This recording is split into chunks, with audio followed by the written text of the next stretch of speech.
A good bit of you found yesterday's video to be, well, creepy. I would argue that the employment of makeup was simply a cosmetic choice, not the manifestation of some kind of psychosis. With that, I'd also like to clear a few other things up. If you ever run into me and I'm wearing high heels, I'm just doing that because I want to seem taller. And the purse, that's just for carrying things. I didn't want to wear a fanny pack because, well, it's kind of gay. All creepiness from me is simply an illusion. On the capital O other hand, all creepiness from other Griff is just that, real creepiness. In fact, I guess that would be his only defining characteristic. Yeah.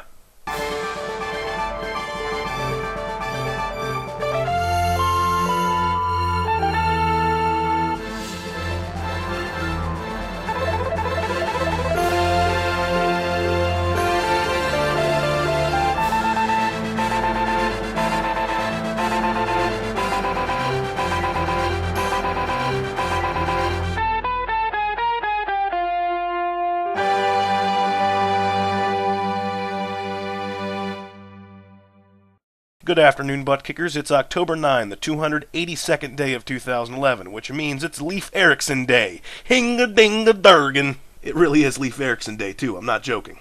So, to celebrate, be the first person of your race to land on and populate a large landmass, only to have your credit taken away from you by some whack job named Christopher Columbus 500 years later. Well, anyway, today is also the first day of Fire Prevention Week, which is, of course, the only week out of the entire year where it's legal for plain old civilians to put out and prevent fires. The other 51 weeks out of the year, little known fact, you're required by law to be indifferent towards combustion in general. So, to celebrate the upcoming week, allow me to mold you into the rapid oxidation warriors you have the potential to be. First things first, you have to know your enemy. Fire is that pretty stuff that cooks your food and is great for helping you get revenge on your stupid neighbors. However, don't let its aesthetical charm or usefulness fool you. It's a destructive force, an evil entity. The love of something like that can only get you burned.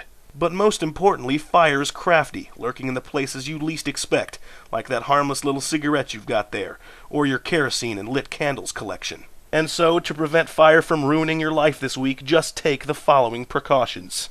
As anyone who's ever played Pokemon could tell you, using water against fire is super effective. And as such, douse yourself, your friends, your family, your entire house with water. Drench it, really. Soak it to the bone. Sure, mildew may set in, and water damage is no fun, and you could end up drowning someone, but at least no one will be on fire. Also, make sure every room in your house is stationed with 7 or so fire extinguishers, and at least a smoke detector or 2. Smoke is kind of like fire's lackey, the dweeb who's too socially inept to be self-sufficient, and so he has to hang around with big shots like fire. Also, make sure to kill every plant in your immediate vicinity, because plants turn friendly carbon dioxide into evil, disgusting oxygen. And you can't have fire without oxygen, so you can't have fire prevention without killing those stupid little oxygen factories. So yeah, kill them all.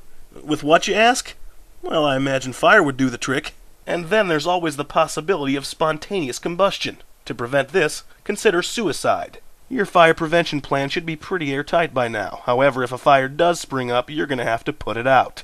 The process is relatively simple. First, threaten the fire. Tell him he totally sucks and is lame. Tell him you're about to put him out. If he doesn't respond, or at least doesn't respond in the way you'd like him to, proceed to step 2, calling the fire department. You're not getting paid to kill fires, so you shouldn't have to. Plus, 90% of firemen calls are just for falsely pulled alarms. So you're giving them something to do. It's win-win.